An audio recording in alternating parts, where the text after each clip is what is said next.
Hello साथियों, नमस्कार। आपका स्वागत है आपके अपने इस चैनल पर और फिर से आपके लिए एक नया प्रैक्टिस सेट विद एक्सप्लेनेशन के साथ। तो हिंदी के प्रश्नों से शुरुआत करते हैं। देखिए, सभी प्रश्न आपकी पिछली जो परीक्षाएं हुई हैं उनमें पूछे गए हैं, तो उन्हीं प्रश्नों को यहाँ पर रखा गया है। पूरा सेशन देखेंगे। पहला प्रश्न है कि निम्न में से आधुनिक शब्द का समानार्थी शब्द कौन सा होगा। ये ऑप्शन है प्राचीन, बी है नवीन, सी है शाश्वत और डी है प्रवीण। आंसर इसमें राइट हो जाता है बी। आधुनिक का समानार्थी शब्द होगा नवीन, अर्थात न्यूटन का अधुनातन।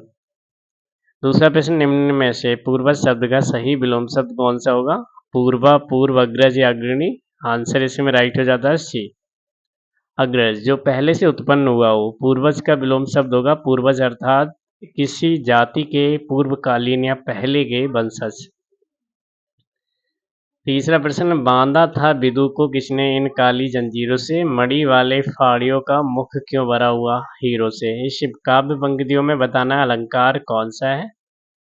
ए ऑप्शन है अनुप्रास अलंकार, बी है श्लेष अलंकार, सी है यमक अलंकार, डी है अतिशयोक्ति अलंकार। तो आंसर इसमें राइट हो जाता है डी। देखिए, इन काव्य पंक्तियों में अतिशयोक्ति अलंकार है, जहाँ किसी का वर्णन इतना बड़ा चढ़ाकर किया जाए कि सीमा या मर्यादा का उल्लंघन हो जाए, तो वहां पर अतिशयोक्ति अलंकार होता है। चौथा प्रश्न, अनुरूप में कौन सा समास होता है। तत्पुरुष समास, बहुब्रीहि समास, कर्मधारय समास या अव्ययभाव समास। डी ऑप्शन राइट होगा। अनुरूप के अनुसार मतलब अनुरूप शब्द में अव्ययभाव समास है। इस समास में पहला पद अव्यय और दूसरा पद संज्ञा होता है। समस्त पद में अव्यय के अर्थ की ही प्रधानता रहती है, जैसे यथाशीघ्र, जितना शीघ्र हो। अगला प्रश्न है, यथोचित का सही संधि विच्छेद है। यथो धन उचित, यथा धन उ धन चित, यथा धन उचित या यथा धन औचित। आंसर इसमें राइट हो जाएगा सी, यथोचित का संधि विच्छेद होगा यथा धन उचित। इसमें गुण संधि है। जब छोटा आ बड़ा आ के साथ ई बड़ी ई उ हो, तो इसमें छोटी ई बड़ी ई का ए उ बड़ा उ का ओ और ऋ का अर हो जाता है। इसे ही गुण संधि कहते हैं, जैसे देव धन इंद्र देवेंद्र, प्राप्त धन उदक प्राप्त उदक। प्रश्न संख्या 6, आंसू पीकर रह जाना मुहावरे का सही अर्थ क्या होगा। आंसर इसमें राइट हो जाएगा डी। देखिए, चुपचाप दुख सह लेना इस मुहावरे का सही अर्थ होगा। सेशन अगर आपको अच्छा लग रहा है तो प्लीज़ आपसे रिक्वेस्ट है, इसको शेयर जरूर कर दें और लाइक भी कर दें। तो देखिए, यहाँ पर त्रिशंकु होना, इसका उपयुक्त अर्थ बताएंगे क्या होगा। ए ऑप्शन है चारों ओर ध्यान होना, बी है किसी और का ना रहना, सी है तीन तरफ ध्यान होना, डी है केवल ऊपर देखना। आंसर इसमें बी राइट हो जाएगा, किसी और का ना रहना त्रिशंकु होना का उपयुक्त अर्थ है, बाकी अन्य सभी विकल्प असंगत है। आठवां प्रश्न, घाट घाट का पानी पीना, इस लोकोक्ति का अर्थ क्या हो जाएगा। तो सही होगा इसमें ए, अनेक क्षेत्रों का अनुभव। ठीक है, घाट घाट का पानी पीना। नवा प्रश्न है, सम्मुख शब्द का विलोम शब्द क्या होगा। ये प्रश्न बहुत ही ज्यादा इंपॉर्टेंट है, कई परीक्षाओं में पूछा भी गया है। तो इसका अर्थ देखिए, ए सही हो जाएगा, सम्मुख का विलोम शब्द होगा विमुख। ठीक है। 10वां प्रश्न, निम्नलिखित में से कौन सा शब्द निंदा का पर्यायवाची है। कुत्सा, बरखुरदार, अपस्मार या स्तुति। ए ऑप्शन राइट, कुत्सा निंदा का पर्यायवाची शब्द है। इसके अन्य पर्याय अपयश, अपवाद, बुराई, बदनामी, बुराई, बदगोई आदि, जबकि बरखुरदार का अर्थ आज्ञाकारी होता है। अपस्मार का अर्थ होगा मिर्गी रोग होता है। स्तुति का पर्यायवाची पूजा अर्चना, प्रशंसा, प्रार्थना, आराधना आदि। 11वां प्रश्न है, हड़प्पा सभ्यता के एक हिस्से लोथल की खुदाई की खोज किसने की थी। Dayaram Sahni, Rakhaldas Banerjee, S R Rao, R S Bisht.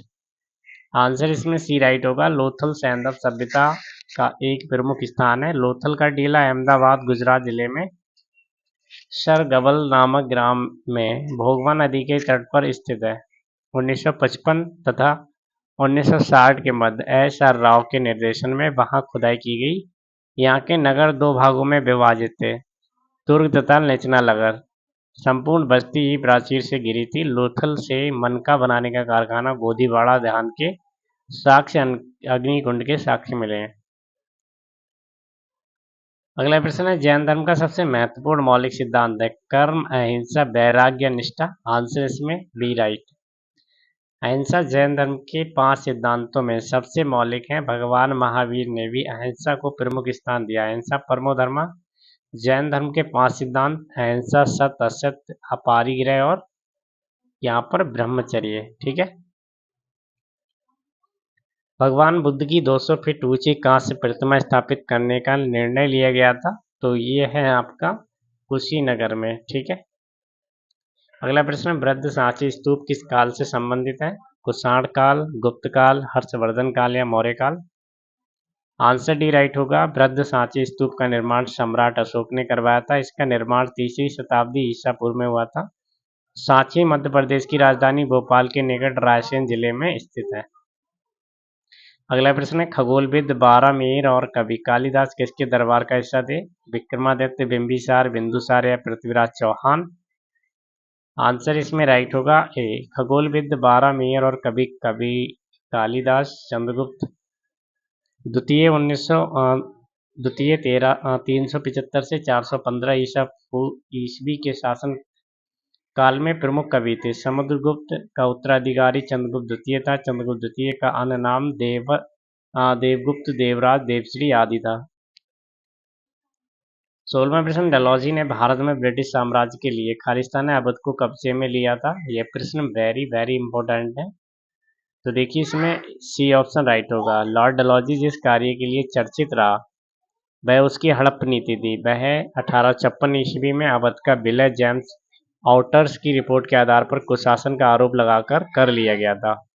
उस युक्त अवधि में अवध के नवाब वाजिद अली शाह थे। डलहौजी ने 1849 में पंजाब का विलय किया। प्रश्न संख्या 17, महात्मा गांधी किस वर्ष कांग्रेस के अध्यक्ष बने? आंसर राइट हो जाएगा डी, 1924 में। अगला प्रश्न, महात्मा गांधी को राष्ट्रपिता के नाम से सबसे पहले किसने संबोधित किया था? आंसर राइट हो जाएगा सी, सुभाष चंद्र बोस ने वर्ष 1944 में। गांधी जी को राष्ट्रपिता कहते हुए उनका नाम जारी किया और एक प्रसारण में निर्णायक जीत के लिए उनकी शुभकामनाएं भी मांगी। अगला प्रश्न है, किसने बंगाल में स्थायी उपनिवेश की शुरुआत की? Lord Curzon, William Bentinck, Lord Dalhousie या Lord Cornwallis.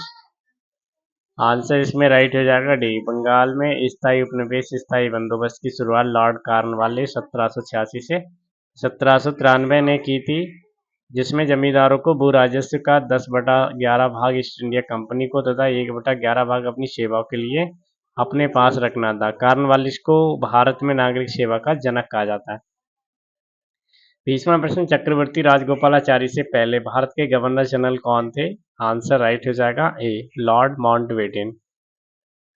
Discovery of India बताएंगे किसने लिखी है? आपको बताइए। बी ऑप्शन राइट हो जाएगा, जवाहरलाल नेहरू ने। यंग इंडिया महात्मा गांधी ने। केसरी गीत रईस बाल गंगाधर तिलक और इंडियन स्ट्रगल सुभाष चंद्र बोस ने। 22वां प्रश्न, 1881 के केसरी अखबार की स्थापना किसने की? लाल मोहन घोष, मदन मोहन मालवीय, आनंद चार्लो या बाल गंगाधर तिलक। तो देखिए इसमें डी ऑप्शन राइट हो जाएगा। केसरी मराठा भाषा का एक समाचार पत्र है जिसका प्रथम अंक सन 1881 में बाल गंगाधर तिलक द्वारा प्रकाशित किया गया था। इस पत्र का उपयोग भारतीय स्वतंत्रता संग्राम को बाड़ी देने के लिए किया गया था। यह समाचार पत्र आज भी तिलक जी के वंशजों एवं केसरी मराठा ट्रस्ट द्वारा प्रकाशित होता है। अगला प्रश्न, निम्नलिखित में से कौन सा सार्वजनिक क्षेत्र का उपक्रम संसद के तहत एक विशेष कानून पारित करके स्थापित किया गया है? तो आंसर इसमें राइट हो जाएगा बी, वैधानिक निगम सार्वजनिक क्षेत्र का उपक्रम संसद के तहत एक विशेष कानून पारित करके स्थापित किया गया है। 24वां प्रश्न, भारत के राष्ट्रपति अपना त्यागपत्र किसको संबोधित करते हैं? प्रश्न वेरी वेरी इंपॉर्टेंट है, कई परीक्षाओं में पूछा भी गया है और आंसर भी इसका सरल है। देखिए उपराष्ट्रपति। आंसर राइट होगा इसमें। भारत का राष्ट्रपति अनुच्छेद 52 के अनुसार अपना त्यागपत्र उपराष्ट्रपति को सौंपते हैं। राष्ट्रपति का कार्यकाल 5 वर्ष का होता है। अनुच्छेद 61 के अनुसार संविधान के उल्लंघन की स्थिति में राष्ट्रपति का महाभियोग लगाया जा सकता है। भारत की संघ कार्यकारिणी में निम्नलिखित में कौन शामिल नहीं है? उपराष्ट्रपति, राष्ट्रपति, प्रधानमंत्री या राज्यों के मुख्यमंत्री। आंसर राइट होगा डी, राज्यों के मुख्यमंत्री। 26वां प्रश्न, भारतीय संविधान के किस अनुच्छेद में चुनाव का उल्लेख किया गया है? अनुच्छेद 320, अनुच्छेद 322, अनुच्छेद 324 या अनुच्छेद 326। आंसर राइट हो जाता है सी, अनुच्छेद 324 के तहत संसद, राज्य विधानमंडलों, राष्ट्रपति और उपराष्ट्रपति पदों के निर्वाचन के अधीक्षण, निर्देशन और नियंत्रण के लिए निर्वाचन आयोग का प्रावधान किया जाता है। अनुच्छेद 326 लोकसभा और राज्यसभा का निर्वाचन का वयस्क मताधिकार के आधार पर होना तय होता है। अगला प्रश्न, निम्नलिखित में से कौन सा ग्रह पृथ्वी की अपेक्षा आकार में छोटा है? नेपच्यून, शुक्र, शनि या यूरेनस। आंसर राइट होगा डी, बी होगा। अगला प्रश्न, बसंत विश्व पद होता है 21 मार्च को, 18 मार्च को, 18 जून को, 23 सितंबर को या 22 दिसंबर को?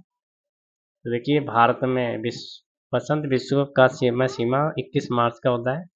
इस समय सूर्य भूमध्य रेखा पर लंबवत चमकता है। इस समय उत्तरी गोलार्ध में बसंत ऋतु होती है। अगला प्रश्न, निम्नलिखित में से कौन सा हृदय की धड़कन और श्वसन को नियंत्रित करता है? मेंडुला ऑब्लागेंट, मेरुरज्जु, मेरु तंत्रिका, पीयूष ग्रंथि। आंसर राइट होगा ए, मेंडुला ऑब्लागेटा। मस्तिष्क का सबसे पिछला भाग होता है। इसका मुख्य कार्य उपाच्य रक्तदाब, आरनाल का क्रमा कुंचन ग्रंथि स्त्राव, हृदय की धड़कनों तथा श्वसन का नियंत्रण करना होता है। तीसरा प्रश्न है, चेचक यानी कि स्मॉल पॉक्स का रोग कारक जीव कौन सा है? रुबेला विषाणु, बैरियोला विषाणु, इबोला विषाणु या साइटोमेगालो विषाणु। आंसर इसमें राइट हो जाता है ए, चेचक स्मॉल पॉक्स एक विषाणु जनित रोग है। इसके विषाणु का नाम बैरियोला विषाणु एक संक्रामक रोग है जो त्वचा, थूक, वायु, कपड़े आदि के माध्यम से फैलता है। ये मानव त्वचा को प्रभावित करता है। चेचक के टीके की खोज एडवर्ड जेनर ने की थी। तो प्यारे साथियों, इस सेशन को यहीं पर फिनिश करेंगे और लगातार ऐसे ही प्रैक्टिस सेट देखने के लिए चैनल पर आप नए हैं सब्सक्राइब करके रखेंगे। साथ ही साथ बेल आइकन को ऑल नोटिफिकेशन पे ऑन करके रखेंगे, क्योंकि जब भी प्रैक्टिस सेट अपलोड किया जाएगा या लाइव लेकर आएंगे तो आपको नोटिफिकेशन मिलेगा और आप तैयारी एकदम सही तरीके से कर पाएंगे। Thank you, take care.